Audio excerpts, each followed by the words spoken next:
Vamos complementar o que o nosso Deus está nos dizendo desde o começo do culto. Queremos agradecer ao nosso Deus por essa oportunidade de mais um culto do meio-dia, agradecendo a Assembleia que está aqui, dando apoio na oração, e os nossos irmãos que estão na live, assistindo aí, sendo abençoados pela palavra do Senhor. Glória. Nosso Deus é fiel e poderoso. Você que está na sua casa, também quiser acompanhar na sua Bíblia, você pode abrir Filipenses 2.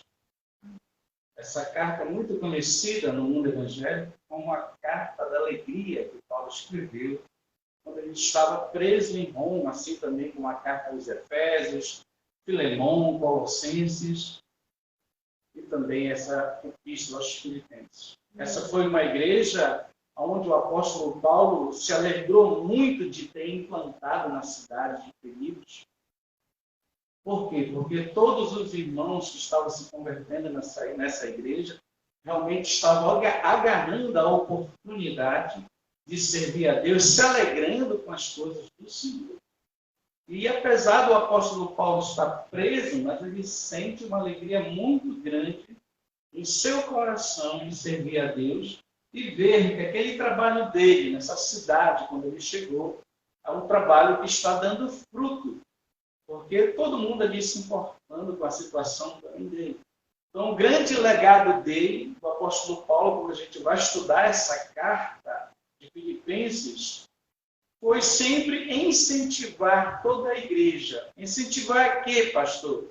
Incentivar e fortalecer na unidade e na fé e no poder do Espírito Santo de Deus. Paulo vai nos ensinar nessa carta, vai sempre nos incentivar a trabalhar para Deus, trabalhar o reino em unidade com um corpo que ama a palavra do Senhor.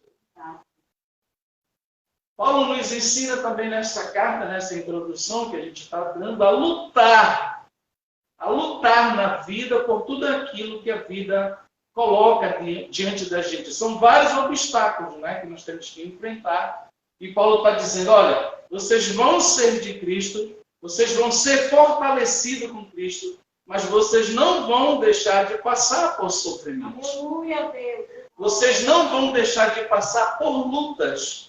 Mas uma coisa é certa, todo esse sofrimento que nós passamos na presença de Deus é para um crescimento maior, é para um fortalecimento maior na nossa vida espiritual. Isso é muito difícil, porque as pessoas não gostam de sofrer, ninguém gosta de sofrer e passar por momentos difíceis na vida. Aí que está o segredo. Se a gente passa esses sofrimentos, se a gente passa essa luta com Cristo, você pode ter certeza que você vai ser fortalecido nele. Você vai ser fortalecido no poder de Deus, que Deus vai fazer uma grande obra na tua vida espiritual. Aí você pode declarar, que ele diz no capítulo 4, versículo 13, posso todas as coisas em Cristo que me fortalece. Então, para Deus me fortalecer, eu tenho que passar por todos os processos que Ele coloca na minha vida. E sempre dar glória para Ele. Sempre fazer algo para o seu reino. Sempre fazer sempre o melhor para ajudar a igreja, para ajudar o meu próximo, ajudar a minha família, os meus amigos, os meus vizinhos, toda aquela pessoa que Deus coloca na nossa vida para a gente cuidar. Então, essa cidade foi o primeiro lugar da Europa onde Paulo pregou o Evangelho. Olha, que coisa maravilhosa. Ele fundou essa igreja aí, foi uma igreja, como eu já falei, que deu muito suporte para ele. E um dos principais motivos pelo quais Paulo escreveu essa epístola foi expressar o quê? Gratidão e afeto pela igreja, pelas pessoas que estavam ali ajudando a ele implantar a igreja. Ele está sendo grato. Porque não é bonito quando você é grato a mim por tudo que eu faço por você e vice-versa. Você faz por mim, eu faço por você. Essa gratidão, esse afeto, essa unidade, esse amor, é isso que Paulo está incentivando nessa igreja. E nós temos que ter essa gratidão, esse amor, essa unidade, esse respeito para que a obra de Deus venha a crescer. Então, o grande motivo um dos principais motivos dessa carta foi ele expressar a gratidão a todos os irmãos que amavam ele, que mandavam mensagem para ele lá na prisão. A mensagem naquela época não tinha muito assim, vamos dizer, como hoje. Hoje a gente tem a facilidade de mandar pelo zap, de escrever, mas naquele tempo mesmo era oralmente. Eu falava para ti, tu ia lá e falava para a pessoa. Porque a escrita naquela época era muito cara, as pessoas que escreviam eram pessoas muito intelectuais. Era muito difícil porque era no papiro, no pergaminho, era muito difícil e caro. Então não eram todas as pessoas que sabiam ler, não eram todas as pessoas que sabiam se expressar. Mas mesmo assim, ele recebia os relatos através de Timóteo, através do próprio Lucas, quando ia visitar ele na prisão, sobre as igrejas que ele tinha implantado.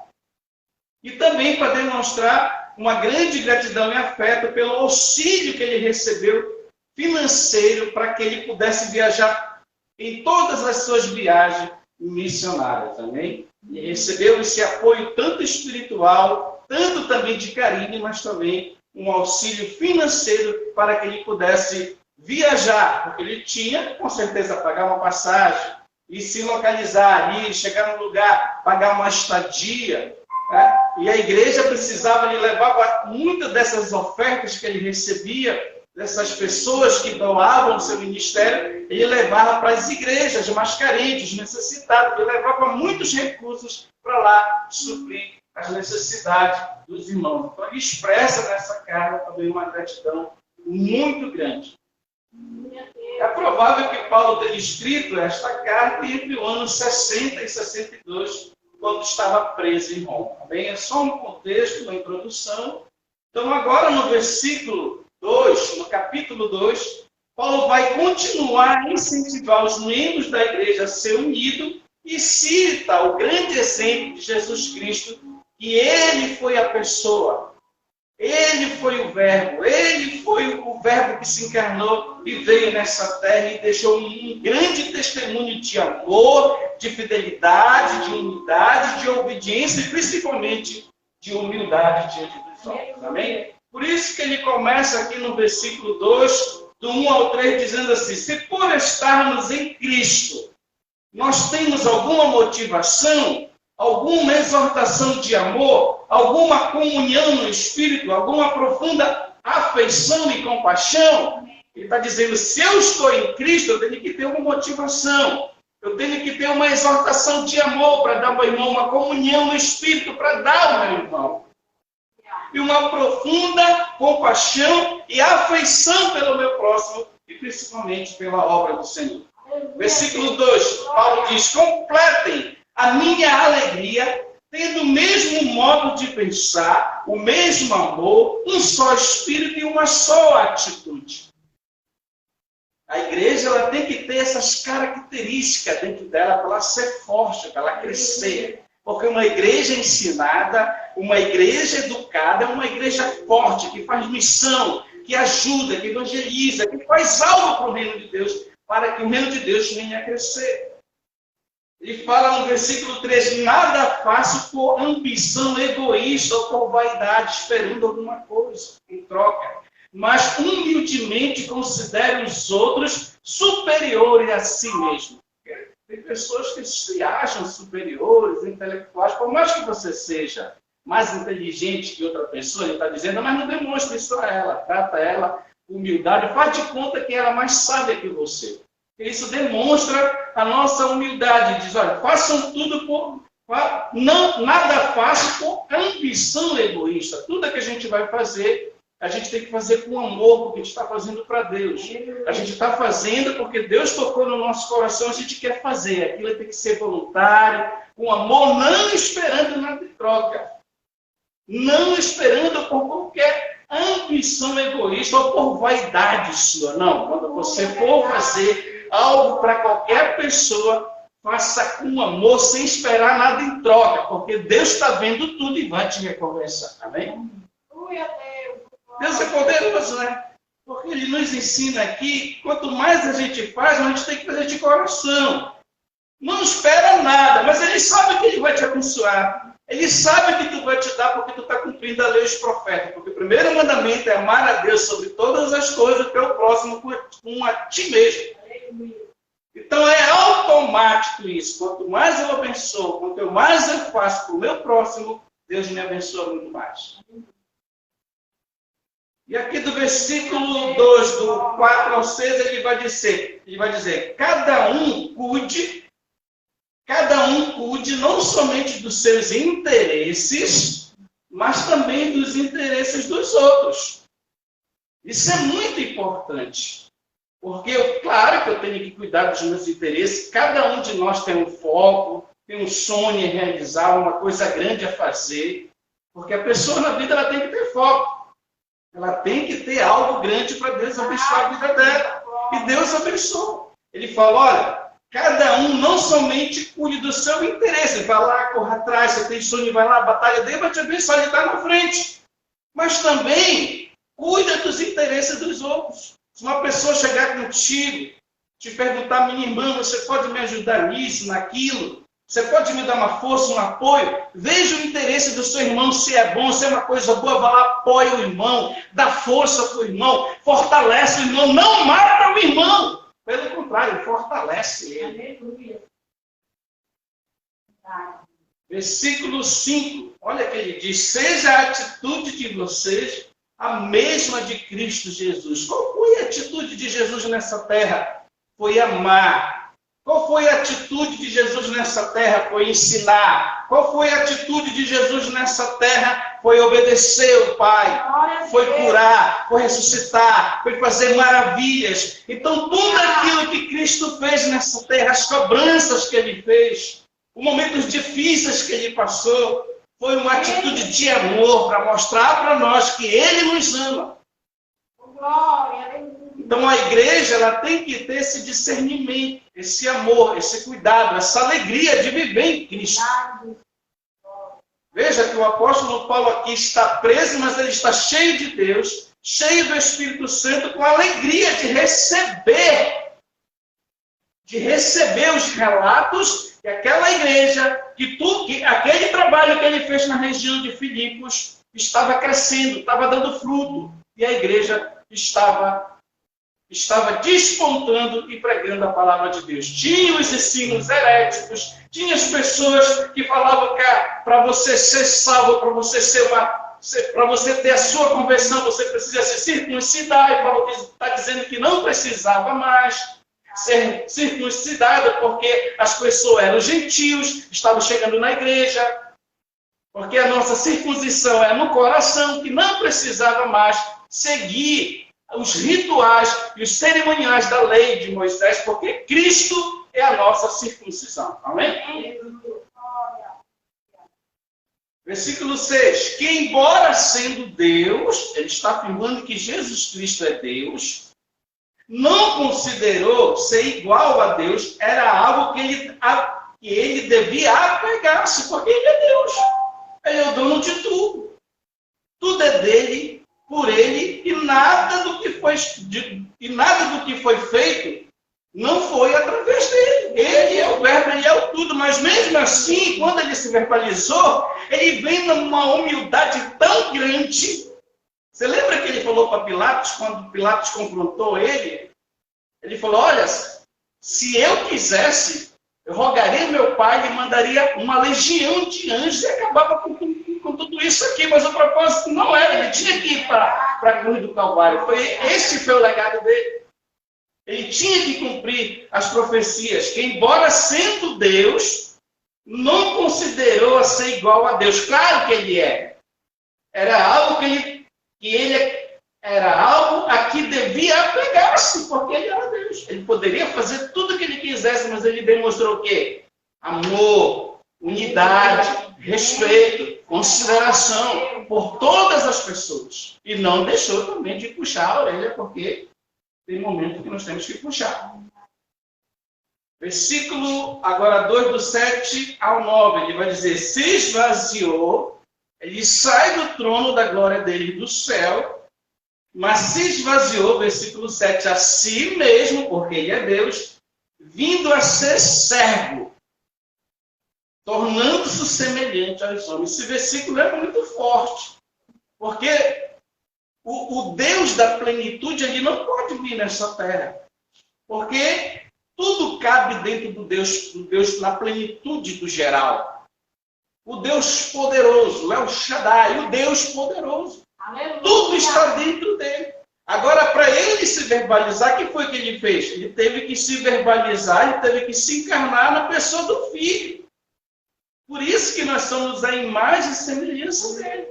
Ele veio nessa terra, ele se esvaziou a si mesmo da sua glória e veio ser como nós, para mostrar o que é ser um verdadeiro servo do Senhor. Ele veio o quê? A ser servo, ele está dizendo, mas esvaziou-se a si mesmo da sua glória, deixou todo o seu poder e vindo a ser servo, tornando-se semelhante aos homens.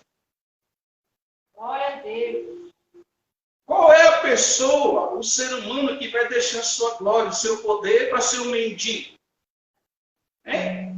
Pergunta para um empresário desse aí, que mora lá na cobertura de 2 milhões de dólares, se ele quer ser um mendigo.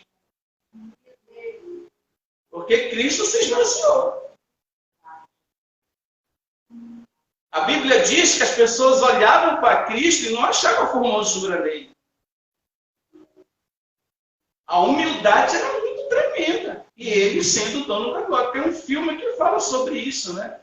Os dois amigos, os dois empresários pegam 2 amigos, é o Príncipe em Nova York, esse filme. Aí tem um rapaz lá que trabalha com ele, eles fazem uma aposta, os 2 ricos fazem uma aposta e pegam o mendigo lá da rua, que é o Ed Murphy.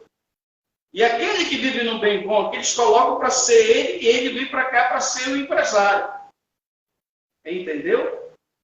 Então a gente vê que não é fácil a pessoa largar. Quando ele larga, ele perde aquele status de empresário, de estar na frente da empresa para ser um mendigo, a vida dele acabou. A vida dele acabou, ele não tem força mais para nada. Amém? Porque quem é que quer largar o seu bem bom, o seu conforto, para vir realmente ser um mendigo nessa terra? Para vir apanhar e pegar porrada pelos outros? Quem é? Somente Deus que tem essa capacidade, nem o ser humano tem. Por isso que ele se esvaziou. Porque os profetas não deram conta, os reis não deram conta, eu vou ter que ir. Eu vou ter que ir morrer se eu não me esvaziar, se eu não descer a terra, não vai ter salvação, porque nenhum homem vai ter capacidade, até porque o homem é pecador.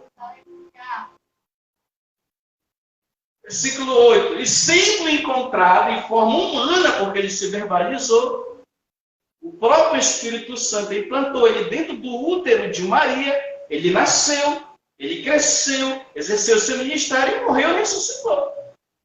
E sendo encontrado em forma humana, humilhou-se na cruz a si mesmo e foi obediente até a morte e morte de cruz. Qual é o empresário que ia para a cruz? Qual é a pessoa mais rica desse mundo que ia largar o poder? Vê se Putin quer largar o poder. Vê se Xi Jinping na China quer largar o poder. Vai para o 3º mandato. As pessoas se matam por poder. E sendo encontrado em forma humana, humilhou-se a si mesmo e foi obediente até a morte, morte de cruz. Sabe por quê? Porque esse aqui era o propósito dele. Ninguém matou ele.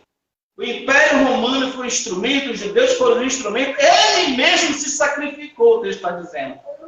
Porque nem o ser humano tem poder de matar Deus. O sacrifício dele, o propósito dele era ele vir se esvaziar e ir para a cruz. O diabo não queria que ele fosse para a cruz. Por isso que ele foi tentar no deserto 40 dias e 40 noites.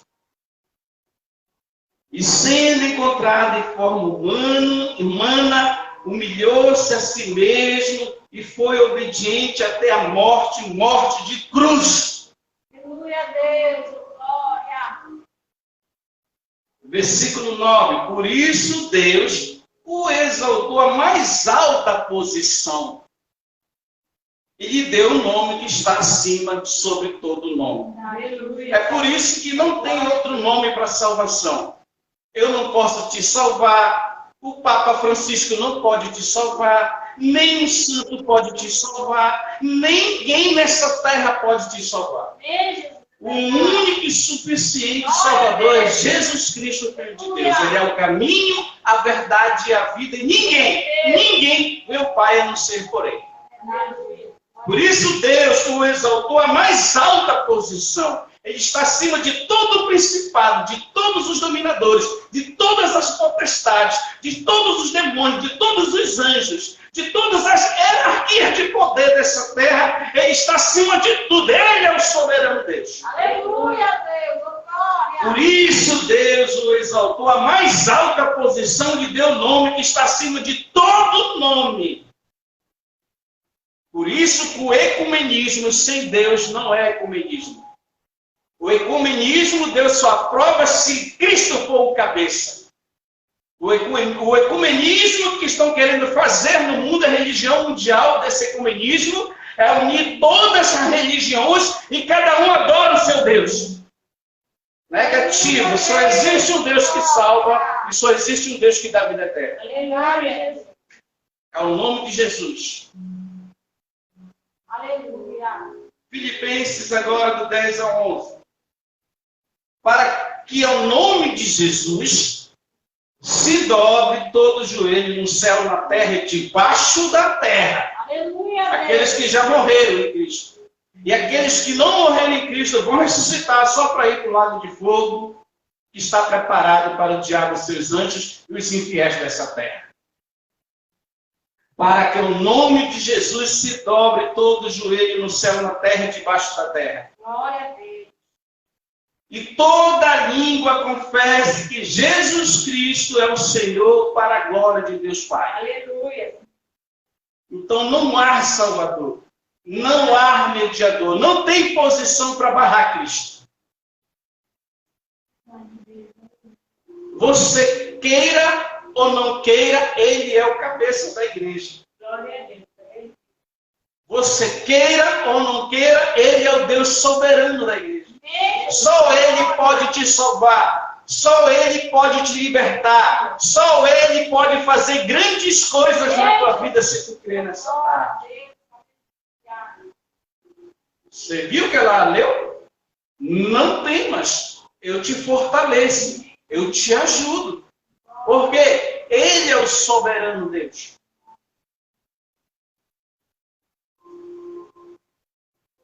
Ah, pastor, mas eu tenho recebido muitas bênçãos e não sirvo a Jesus Cristo.